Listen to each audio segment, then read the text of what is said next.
Hello everyone and welcome to Edu Updates. और आज हम इसमें पढ़ने वाले हैं क्लास 9 पॉलिनोमियल का जो चैप्टर हमने पढ़ लिया था उसके आगे का जो पार्ट रहता है जिसमें कि रिमाइंडर थ्योरम है, ये सब हम इसमें पढ़ेंगे। तो जो टॉपिक इस वीडियो में कवर होगा वो होगा रिमाइंडर थ्योरम एंड देन उसके बाद आएगी फैक्टर थ्योरम की एक वीडियो।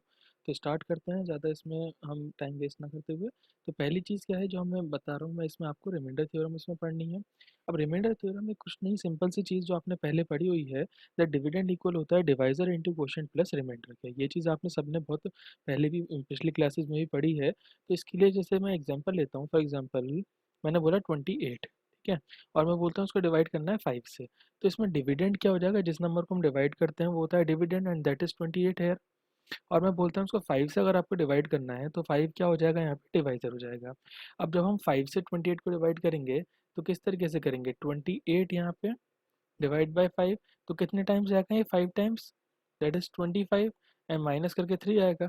अब इसको जब हम इस फॉर्म में लिखते हैं तो कैसे लिखते हैं, 5 मल्टीप्लाई बाय 5 प्लस 3, यही लिखते हैं। जिसमें ये जो 5 होता है ये क्या होता है, क्वोशिएंट होता है, एंड दिस 3 इज रिमाइंडर। यहाँ पे लिख सकते हैं this is quotient, this is remainder. तो ये होती है रिमाइंडर थ्योरम के according, that dividend is equal to divisor into quotient plus remainder. अब ये तो हो गई नंबर्स की बात, लेकिन क्या हम इसमें पॉलिनोमियल में कर सकते हैं ये चीज़ या नहीं कर सकते।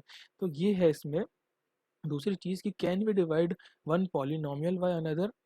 ये इसमें कन्फ्यूजन होता है हमें कि इस पॉलिनोमियल में, अब जैसे अब तक तो हमने नंबर्स को करा है तो ठीक है, पर यार ये एक्स है, वाई है, जेड है, टी क्यू, इन सबको कैसे हम डिवाइड करेंगे, ये थोड़ी सी प्रॉब्लम की बात है। तो इस चीज़ के लिए उसमें हम देखते हैं कैसे करते हैं। ठीक है, तो पहली चीज़ जो करनी होती है वो क्या है, जैसे कि हमने लिखा है 2x³ plus x square plus x, और मैंने बोला इसको अब डिवाइड करके दिखाओ मुझे एक्स। ठीक है, तो आप कहोगे कि चलो ठीक है, लिख के देखते हैं। तो ये क्या बन जाएगा, 2x³ plus x square plus x, और मैंने क्या बोला, इसको डिवाइड करना है बाय एक्स। इसका मतलब इसको हम ऐसे लिख सकते हैं, 2x³ divide by x plus x square divide by x plus x divide by x. ठीक है, तो हर एक टर्म को डिवाइड कर दिया या फिर ऐसे कर दिया, एक ही चीज़ है।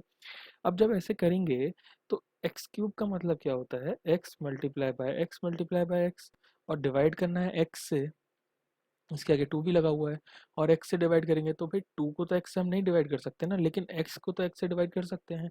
तो इसलिए हम क्या बोलते हैं कि एक x से एक x कट गया और यहाँ बचेगा क्या, 2x स्क्वायर।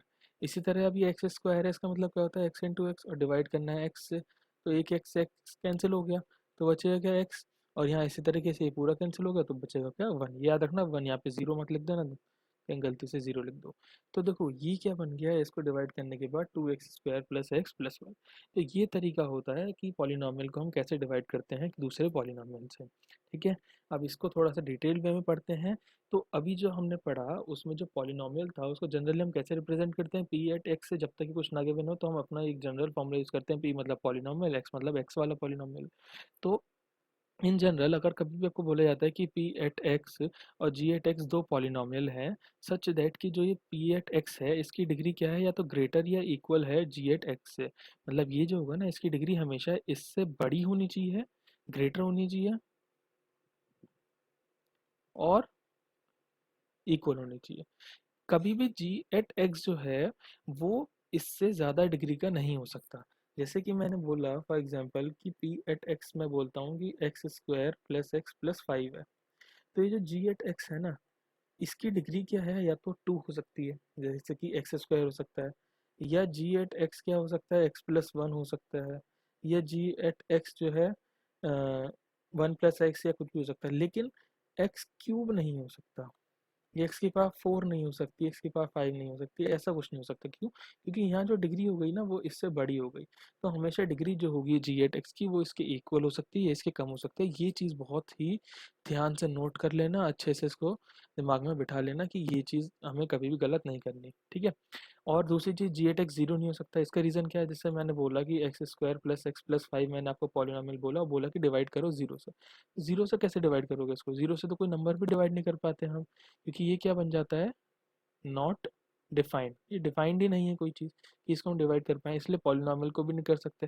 तो इसलिए सिंपल सी चीज़ ये है कि g at x equal to zero नहीं हो सकता, या फिर basically not equal to zero. तो we can find q at x and are at x. अब ये जो चीज़ है ना, ये बहुत देखने में बड़ी खतरनाक लगती है, क्या एक्स एक्स क्यू आर इसमें लिखा है, पर ये है कुछ नहीं, सिंपल सी चीज़ है कि यहाँ पे जो पी एट एक्स है ना, ये क्या है, यहाँ पे डिविडेंड है जो हमने पहले देखा था। ठीक है, ध्यान से इसको करते हैं। तो ये क्या है, डिवाइजर है, जी एट एक्स क्या है, डिवाइजर है, क्यू एट एक्स यहाँ पे क्या है, क्वेश्चंट है, और आर एट एक्स कुछ नहीं है, सिंपल सी चीज़ है, रिमाइंडर। तो अब देखो वही चीज़ बन गई ना, dividend is equals to divisor multiply by quotient plus remainder. तो वही थ्योरम जो होती है, रिमाइंडर थ्योरम, जो नंबर्स के लिए अप्लाई होती है वही पॉलिनोमियल के लिए अप्लाई होती है। ऐसा नहीं है कि पॉलिनोमियल के लिए कोई नया रूल आ जाएगा, रूल वही रहेगा, बस उसको जो रिप्रेजेंट करने का तरीका है वो अलग है।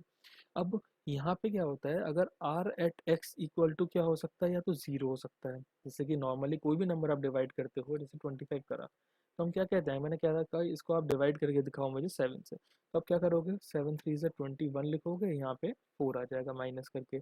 ठीक है, तो जो रिमाइंडर होता है ना, वो क्या हो सकता है, जीरो हो सकता था। जीरो कब होता, अगर मैं इसको 5 से डिवाइड करता तो 5 टाइम्स जाता, तब ये जीरो बन जाता। तो रिमाइंडर हमेशा या तो जीरो हो सकता है, या फिर उसकी जो डिग्री है, इन केस ऑफ पॉलिनोमियल बता रहा हूँ मैं, या इसकी जो डिग्री है ना रिमाइंडर की, वो हमेशा कम होगी जी एट एक्स से। बेसिकली किससे कम होगी, हमेशा डिवाइजर से। इसको इस नंबर्स के अकॉर्डिंग समझे तो कैसे समझेंगे, देखो जो हमेशा रिमाइंडर होता है क्या कहा जाता है, ये हमेशा इससे कम आना चाहिए।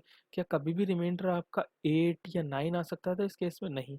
अगर ये आ रहा है ना, मतलब कि आपने डिवीजन ही गलत करा है। ठीक है, तो ये हमेशा क्या होता है, या तो 7 तो हो ही नहीं सकता, ये हमेशा 7 से कम होगा, या तो लेस देन 7 होगा, या फिर जीरो होगा। यही चीज़ यहाँ बोली कि ये तो हमेशा जीरो होगा, या फिर less than ji at x, या फिर हमारे डिवाइजर से हमेशा कम होगा, कभी भी इसके इक्वल भी नहीं हो सकता, और ना ही इससे ज़्यादा हो सकता। ठीक है, नेक्स्ट पॉइंट है कि यहाँ पे जो पी एट एक्स है, इसको हमने ये डिवाइड किया गया है जी एट एक्स से, जिसमें कि क्यू एट एक्स मिला है हमें as a quotient, and are at x मिला है एज अ रिमाइंडर। ये वही चीज़ है जो मैंने यहाँ पे अच्छे से आपको डिफाइन कर दी है। तो मूव करते हैं नेक्स्ट पार्ट पे।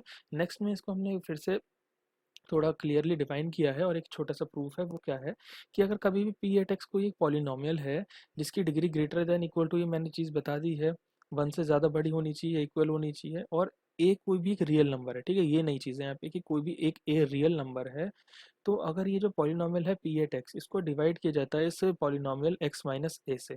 ठीक है, x minus a linear polynomial है, इससे अगर हम डिवाइड करते हैं तो रिमाइंडर होगा ना, वो डायरेक्टली हम क्या कह सकते हैं कि इसका रिमाइंडर क्या बनेगा, पी एट ए बनेगा। अब ऐसा क्यों हुआ, तो उसका प्रूफ क्या है, देखो मान लिया हमने कि पी एट एक्स क्या है, एक पॉलिनोमियल है, ठीक है, जिसकी डिग्री क्या है, ग्रेटर है या इक्वल है 1 के। क्या है डिग्री, ग्रेटर है या फिर इक्वल है 1 के। अब सपोज कि जो पी एट एक्स है, इसको हम डिवाइड करते हैं एक्स माइनस ए से। अब जब एक्स माइनस ए से इसको डिवाइड करेंगे तो क्वेश्चन आएगा क्यू एट एक्स, जैसे पहले बताया, रिमाइंडर आएगा आर एट एक्स। यहाँ तक तो कोई कंफ्यूजन है नहीं, सब वही चीज़ें बेसिक जो अभी पढ़ी थी। अब जो मेन चीज़ है वो ये है कि हमने यहाँ पे लिख दिया कि डिविडेंड मतलब कि P at x is equal to divisor, जो कि हमारा है एक्स माइनस है इस केस में, multiply by quotient plus remainder. ठीक है, तो हर एक एक्स की वैल्यू के लिए आर एट एक्स इक्वल होना चाहिए जीरो आर के। इसका रीज़न क्या है, इसका रीज़न देखो ये है इसमें कि अभी हमने बताया था कि जो रिमाइंडर होता है उसकी जो डिग्री है वो क्या होगी, less than ji at x. Divisor से हमेशा कम होगी उसकी डिग्री। यहाँ डिवाइजर क्या है, एक्स माइनस ए। ये कैसा है, लीनियर है, ये एक लीनियर पॉलिनोमियल है, मतलब इसकी डिग्री कितनी है, 1 है। तो इट मीन्स जो रिमाइंडर होगा वो कैसा होगा, डिग्री उसकी जीरो होनी चाहिए, और जीरो मतलब कि कांस्टेंट टर्म होनी चाहिए, इसलिए यहाँ पे रिमाइंडर हो जाएगा आर। अब दूसरी चीज़ यहाँ पे जो हमने इसको लिखा, तो ये इसको आर एट एक्स को रिप्लेस कर दिया मैंने आर से। अब जब कभी भी एक्स की वैल्यू ए होगी, क्या होगी, एक्स की वैल्यू जब कभी भी ए होगी, तो इस इक्वेशन को हम कैसे लिख सकते हैं, p at a is equals to a minus a multiply by q at a plus r. अब ए माइनस ए क्या होता है, जीरो, और zero multiply by q at a करेंगे तो वो तो जीरो ही आएगा ना। तो zero plus r is equals to कितना आ गया, आर। और यही चीज़ यहाँ पे लिखी गई थी कि जब कभी जो डायरेक्टली लिखी गई थी, क्या क्या कभी भी अगर हम एक्स माइनस से कोई एक लीनियर पॉलिनोमियल से किसी पॉलिनोमियल को डिवाइड करते हैं, तो उसका जो रिमाइंडर होता है वो डायरेक्टली हम पी एट ए लिख सकते हैं, और उसका प्रूफ है ये पूरा। अब इसके बेसिस पे क्वेश्चन कैसे करते हैं वो भी हम देखेंगे। पहला क्वेश्चन ये कर लेते हैं सिंपल सा, कि किसी पॉलिनोमियल 3x की power 4 minus 4x cube minus 3x minus 1 को डिवाइड करना है x माइनस 1 से। ठीक है, तो इसको डिवाइड कैसे करेंगे, तो डिवाइड करने के लिए देखो इसमें क्या होता है, सबसे पहले वैसे अभी तो हमने सिंपल सिर्फ x से किया था, जो सबसे पहले स्लाइड में देखा था ना उसमें x से किया था, लेकिन ये करना है x माइनस 1 से। देखो 3x की power 4 minus 4x cube -3x-1। बहुत ध्यान से देखना है इसको। इसका स्टेप अगर अच्छे से समझ आ गए कैसे डिवाइड करना है तो इसकी पूरी एक्सरसाइज जो है वो आप बहुत इजीली कर सकते हो, और इससे अगली एक्सरसाइज जो है वो भी काफ़ी हद तक इससे लिंक है, फैक्टर थ्योरम वाली। ठीक है, तो फिलहाल इसको देखो। देखो स्टेप बाय स्टेप करना। पहला स्टेप जो होता है ना, इसमें क्या होता है इस चीज़ को समझना। पहला स्टेप, या हर एक स्टेप जो है आपके, जैसे अगर बुक में देखोगे उसके अकॉर्डिंग क्या है कि हमारा जो मोटिव होता है इसमें डिवाइड करने का वो ये होता है कि हमें जो भी ये पहली टर्म होती है ना, इसको एलिमिनेट करना होता है, मतलब इसको हटाना होता है, ज़ीरो बनाना होता है। तो इसको ज़ीरो बनाना है मतलब कि हमें एक नंबर ऐसा चाहिए जिसको मैं x से मल्टीप्लाई करूं और 3x की पावर 4 बन जाए। तो उसको चेक करने का तरीका हमेशा क्या होता है, अगर इतना नहीं समझ आया, कन्फ्यूज़न होता है, तो पहली चीज़ जो भी फर्स्ट टर्म लिखी ना वो, उसको डिवाइड करना होता है इसकी फर्स्ट टर्म से। ठीक है, और फर्स्ट टर्म भी ये नहीं कि यहाँ पे अगर मैंने लिखा होता कि डिवाइड बाय 1 - x तो यहाँ पे भी 1 - x लिख देते आप, नहीं, ये गलत हो जाता। हमेशा जब भी इसको अरेंज करेंगे ना, तो पहले हमें डिग्री के अकॉर्डिंग अरेंज करना है, डिसेंडिंग ऑर्डर में, मतलब कि पहले बड़ी डिग्री, फिर उसका छोटी, फिर उससे छोटी, फिर उससे छोटी, और डिग्री सॉरी पावर कह रहा हूँ, मतलब कि सबसे पहले आएगा यहाँ पे 4, फिर 3, फिर 1, फिर 0। इसलिए इसको मैंने यहाँ पे लिखा है 1 और 0। कभी भी इसको 1 - x नहीं लिखेंगे, x - 1 लिखेंगे हमेशा। तो इसलिए 3x की पावर 4 को मैंने x से डिवाइड करा, तो क्या बन जाएगा ये 3x3। यहाँ नहीं दिख रहा होगा तो यहाँ लिख देता हूँ मैं, दिस इज 3x3, ये बनेगा। तो इट मीन्स मैं अगर x को मल्टीप्लाई कर दूँ 3x3 से, तो नंबर बनेगा 3x की पावर 4। क्योंकि भाई अगर मैं बोलता हूँ कि 10 को डिवाइड करो 2 से तो क्या आता है 5, इट मीन्स 5 को मल्टीप्लाई करूंगा 2 से तो 10 ही तो आएगा। ये चीज़ इसमें मैंने अप्लाई करी है कि मैंने 3x की पावर 4 को डिवाइड करा x से, तो क्या आया 3x3, मतलब कि 3x3 को जब मैं मल्टीप्लाई करूंगा x से तो क्या आएगा 3x की पावर 4। तो अब इसको जब आगे सॉल्व करते हैं, अब ये जो मल्टीप्लाई करते हैं ये नहीं कि सिर्फ x में करेंगे, हम चेक इससे करते हैं कि हमें पहली टर्म चाहिए, लेकिन जो मल्टीप्लाई करेंगे वो पूरे के साथ करेंगे। तो पूरे के साथ एक मिनट इसको हटा देता हूँ, नहीं तो आपको लगेगा कि यहाँ पे मैंने लाइन ड्रॉ करी हुई है जो कि माइनस वाली नहीं है, जस्ट एक बताने के लिए थी। ठीक है, और -1 से करेंगे तो क्या आ जाएगा -3x3। अब हमेशा माइनस करना होता है, तो जब कभी माइनस करेंगे तो हम माइनस का साइन पुट कर देंगे। अब देखो ये ऑलरेडी माइनस है, फॉर एग्जाम्पल इसको समझो ऐसे लिखा हुआ है 3x3, और मैं इसके आगे माइनस का लगा देता हूँ तो ये माइनस माइनस के प्लस बन जाएगा। तो यही चीज़ यहाँ पे मैं क्या कर देता हूँ, इसको चेंज प्लस कर देता हूँ। और इसमें कन्फ्यूजन होता है तो पहली चीज़ आप बस ये जो है इसको सिंपली ऐसा समझा करो कि जो भी यहाँ साइन लिखा है ना उसको मुझे ऑपोजिट कर देना है। यहाँ कुछ नहीं लिखा मतलब प्लस का साइन होगा तो माइनस कर दिया, यहाँ माइनस लिखा हुआ तो प्लस कर दिया, कैंसिल हो गए। माइनस एंड प्लस होता है हमेशा माइनस, साइन है माइनस का बड़े के आगे, इसलिए -x3 बन जाएगा। ये हो जाएगा -3x-1। ठीक है, अब फिर ये जो स्टेप था ना यही स्टेप सब में फॉलो होना है। अब मुझे x3 जो है -x3 सॉरी, -x3 जो है मुझे रिप्लेस करना है, तो फिर इसको x से डिवाइड करके देखूंगा तो क्या आएगा -x²। तो इसलिए इसको मैं मल्टीप्लाई कर देता हूँ -x² से, तो x into -x² is -x3, और -1 इंटू -x² इज +x²। और जब कभी भी ऐसा कुछ बने ना जिसकी डिग्री इसमें मैच नहीं कर रही है किसी से भी, तो इसको थोड़ा साइड में होके अलग लिखना होता है। ठीक है, क्योंकि ये 3x से हम इसको माइनस नहीं कर सकते ना 1 से कर सकते, इसलिए यहाँ पे अलग लिखा है। माइनस से क्या बन जाएगा प्लस, कैंसिल हो जाएगा, ये बन जाएगा माइनस। तो ये देखो क्या बन जाएगा, हमेशा डिग्री के अकॉर्डिंग लिखते हैं, -x² -3x-1। अब फिर से वही, -x² को x से डिवाइड करेंगे तो क्या आता है -x आता है, मतलब मैं इस नंबर को अगर -x से मल्टीप्लाई कर दूं तो ये बन जाएगा -x², और -1 इंटू -x इज +x, ये हो जाएगा प्लस, ये हो जाएगा minus, cancel, -3x and -x is -4x, और -1 को एज इट इज उतार लेंगे। इनमें याद रखना कि कहीं इनके साइन मत चेंज कर देना जो ऊपर है, सिर्फ साइन इनके चेंज होंगे जो नीचे लिखे जाते हैं। अब फिर से भाई हमें 4x लाना है, सॉरी -4x, तो -4x को मैंने डिवाइड करके देख लिया किससे, x से, x कैंसिल हो गया, -4 आ गया। तो मतलब कि अगर मैं -4 से मल्टीप्लाई कर दूँ इस क्वेश्चन को, सॉरी डिवाइजर को, तो यहाँ पे क्या आ जाएगा -4x, एंड -4 इंटू -1 इज +4, ये हो जाएगा प्लस, साइन ऑपोजिट करने होते हैं, ये हो जाएगा माइनस, कैंसिल हो जाएगा, ये बन जाएगा -5। तो यहाँ पे हम बोल सकते हैं कि यहाँ पे हमारा जो पॉलिनोमियल पी एट एक्स था वो क्या था, 3x की पावर 4 माइनस, सॉरी इसको फिर से यहाँ पे लिख देते हैं, एक सेकेंड, हाँ, ये हो जाएगा 3x की पावर 4 माइनस 4x³ -3x-1, ठीक है। अब जो है जी एट एक्स क्या है, डिवाइजर क्या था हमारा, x-1, क्वेश्चन क्या आया है Q at x 3x³ -x² -x-4, और रिमाइंडर क्या आया हमारा -5। ये सारी टर्म्स हमने यहाँ पे जो पढ़ी थी वो यहाँ पे मैंने लिख दी है। अच्छा, अब इसके रिलेटेड एक चीज़ और है, उसको ध्यान से समझेंगे क्या है। अभी अभी एक चीज़ पढ़ी थी कि अगर x माइनस ए एक लीनियर पॉलिनोमियल से हम किसी भी दूसरे पॉलिनोमियल को डिवाइड करते हैं, तो रिमाइंडर हम क्या कहते हैं, डायरेक्टली क्या हो जाता है, remainder is equals to p at a बन जाता है। तो यहाँ रिमाइंडर डायरेक्टली निकाल के देखते हैं एक बार। रिमाइंडर डायरेक्टली निकालते हैं तो पी एट एक्स माइनस ए था, तो पी एट ए मतलब क्या हो जाएगा, एक्स माइनस ए, यहाँ पे ए की वैल्यू क्या है 1, तो पी एट ए मतलब ये होना चाहिए इक्वल्स टू 3।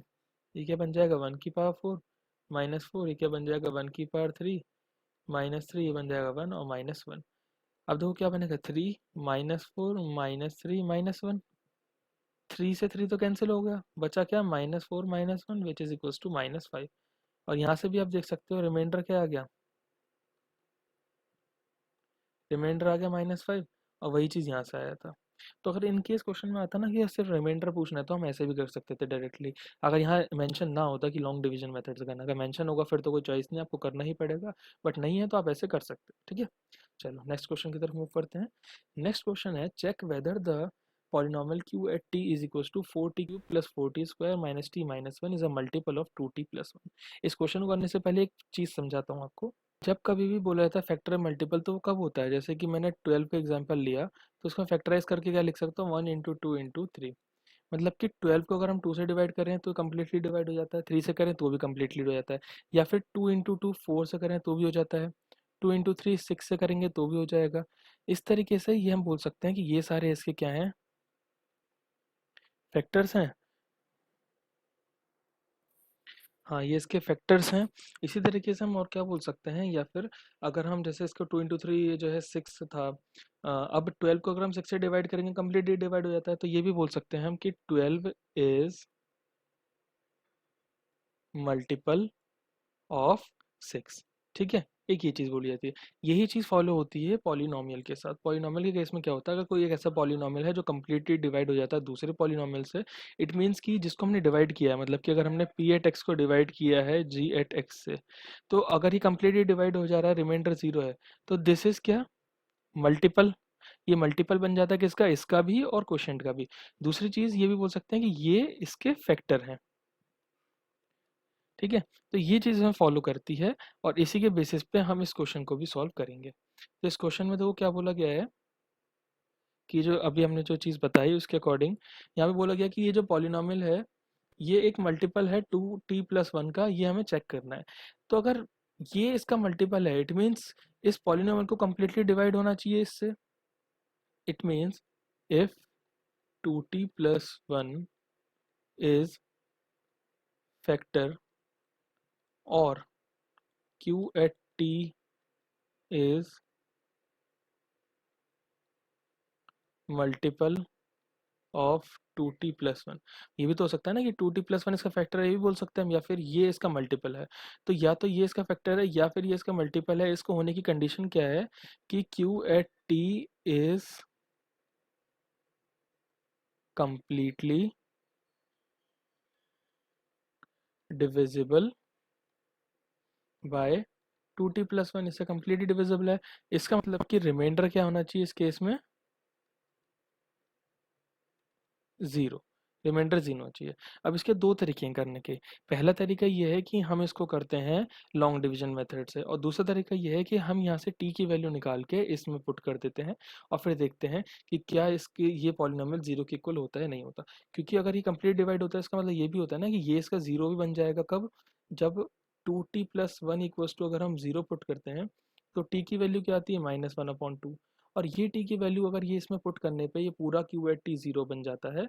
तो इफ q at यहाँ लिखते हैं हम कि -1/t is equal to 0, then 2t+1 is multiple of q at t। ये प्रूव हो जाएगा।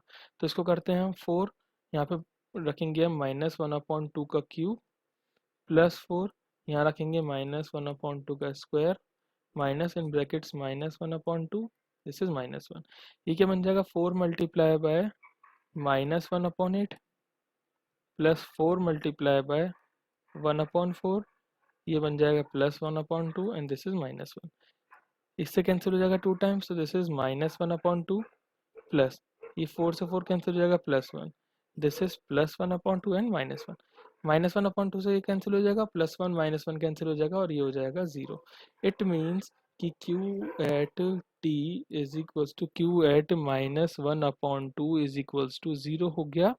सो yes, 2t + 1 is the multiple of Q at t।